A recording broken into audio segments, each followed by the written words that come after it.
તો સાબરકાંઠામાં રાષ્ટ્રીય એચપીવી રસીકરણ અભિયાનનો પ્રારંભ થયો છે ત્યારે હિંમતનગર અર્બન સિવિલ ખાતે જિલ્લા આરોગ્ય અધિકારીની હાજરીમાં આ શુભારંભ કરવામાં આવ્યો છે।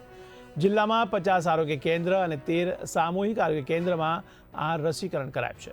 ત્યારે સવારે 9 થી લઈને બપોરે 2 વાગ્યા સુધી આ એચપીવી રસી આપવામાં આવશે।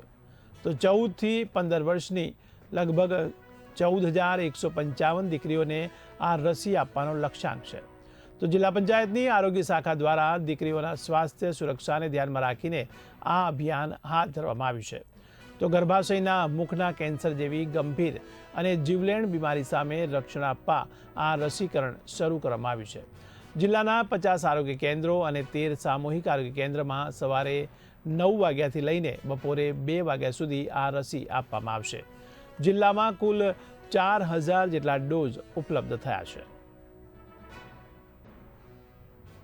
મારું નામ મિલી રામી છે। આજે અહીંયા સર્વિકલ કેન્સર માટેની એચપીવી રસી આપવામાં આવી હતી, જેમાંથી મારા જેવી તમામ દીકરીઓને લેવી જોઈએ મારી એવી વિનંતી છે। અહીંયા મોટી સંખ્યામાં આજે બધાએ રસી લીધી અને એની કોઈ આડઅસર આવી નથી। મને ખૂબ મજા આવી, મને તો કંઈ આડઅસર થઈ નથી। તો મારા જેવી તમામ દીકરીઓને વિનંતી છે કે આ રસી લે જે બાકી છે એ બધા। ધન્યવાદ।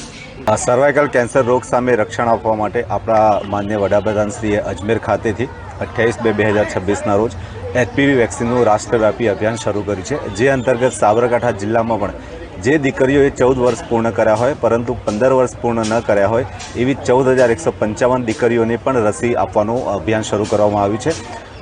3 મહિનામાં આ 14,155 દીકરીઓને રસી આપવામાં આવશે। સરકાર તરફથી અત્યારે 4,000 જેટલો ડોઝ આપણને પ્રાપ્ત થયો છે।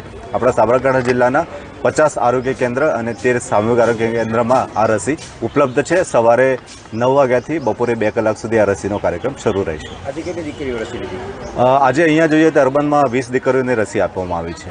અને કેટલા દિવસમાં પૂરું કરવાનું? આ રસી જે ડોઝ છે આપણે 7 દિવસમાં પૂર્ણ કરીશું।